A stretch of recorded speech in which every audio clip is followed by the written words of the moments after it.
अस्सलाम वालेकुम। Health care guideline channel में आपको खुशामदीद कहती हूँ।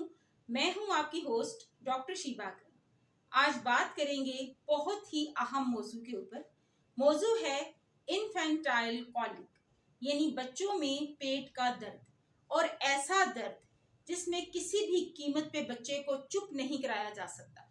बच्चा इतनी शिद्दत से रोता है, इतनी तड़प के रोता है कि वो अपनी दोनों मुट्ठियों को बंद कर लेता है और अपनी कमर को ऐसे बेंड कर लेता है और टांगे खींच लेता है और चीख चीख के रोता है। इसको हम इन्फेंटाइल कॉलिक कहते हैं। आप कुछ भी कर लें, आप उस बच्चे को चुप नहीं करवा सकते क्योंकि वो बहुत ज्यादा शिद्दत से रोता है। माँ बाप जो है वो इंतहाई बेचैन हो जाते हैं। वो समझते हैं न जाने बच्चे को क्या हो गया है, क्या होने जा रहा है, और वो भी भाग के डॉक्टर के पास आते हैं। अब ऐसी सूरत में डॉक्टर जो है वो बच्चे को सर से लेके पाँव तक उसका मुआयना करते हैं, लेकिन मुआयना करने से पहले वो ये देखते हैं और माँ से सवाल पूछते हैं कि क्या आपका बच्चा दूध ठीक पी रहा है।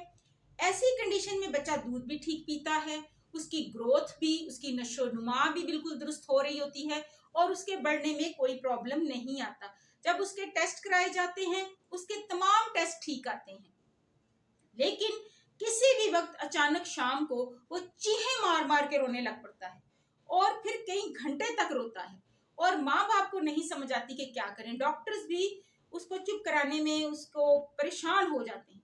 अब ऐसे में करना क्या चाहिए?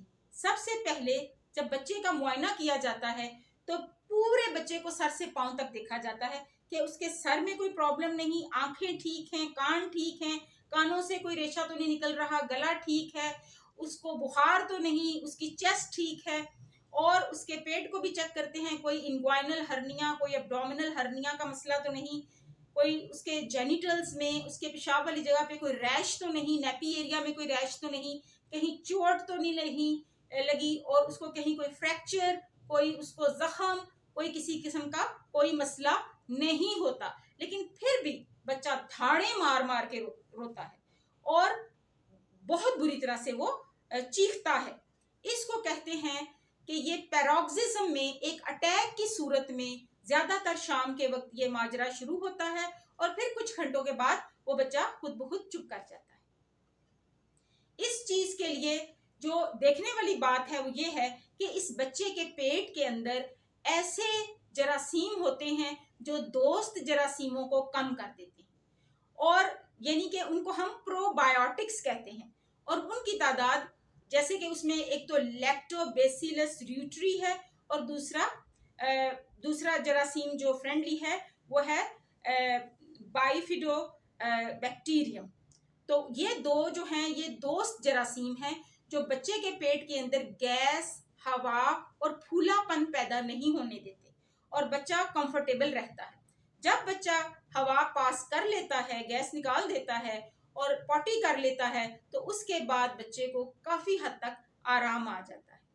अब आप यही सोच रहे होंगे कि इसके लिए क्या करना चाहिए, लेकिन पहले ये आप समझ लीजिए कि ये मसला बच्चे की इब्तदाई जिंदगी में, यानी उसके शुरू के जो कह लीजिए कि पैदाइश से लेके 4-6 माह तक का टाइम है, उसमें ये मसला ज्यादा होता है, और जब उसकी उम्र हो जाती है 3 माह या 3 माह से ज्यादा तो ये मसला कुछ कम हो जाता है। तो आहिस्ता आहिस्ता ये मसला कम होता है। लेकिन इसमें करना क्या है? सबसे पहले बच्चे को माँ का दूध पिलाएं, क्योंकि माँ के दूध के अंदर प्रोबायोटिक्स भी हैं और ह्यूमन मिल्क ओलिगोसैकेराइड्स भी हैं। अच्छी चीजें हैं, कुदरत की नेमतें हैं।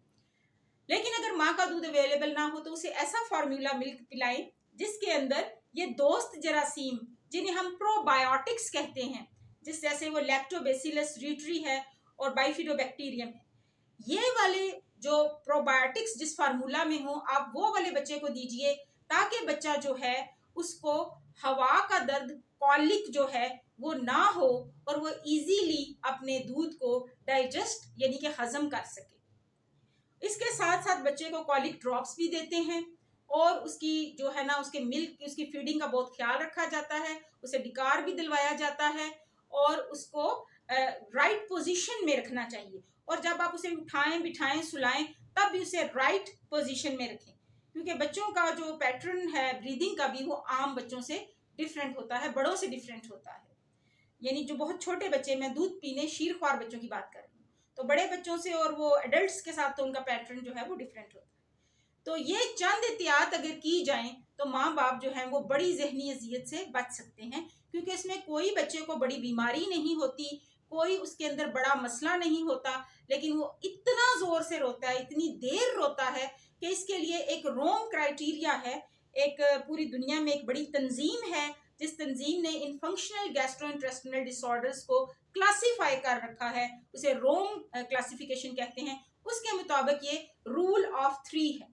रूल ऑफ 3 से मुराद है कि एक दिन में 3 घंटे रोएगा, एक हफ्ते में 3 दिन रोएगा, और 3 महीने के बाद ये मसला बहुत हद तक हल हो जाएगा। इसको रूल ऑफ 3 कहते हैं। तो ये मालूमात आपको इसलिए दी गई हैं कि अगर किसी घर में इस तरह का मसला हो तो वो ज्यादा परेशान ना हो, क्योंकि इसके अंदर कोई बड़ी बीमारी नहीं होती, कोई बड़ा चैलेंज नहीं होता।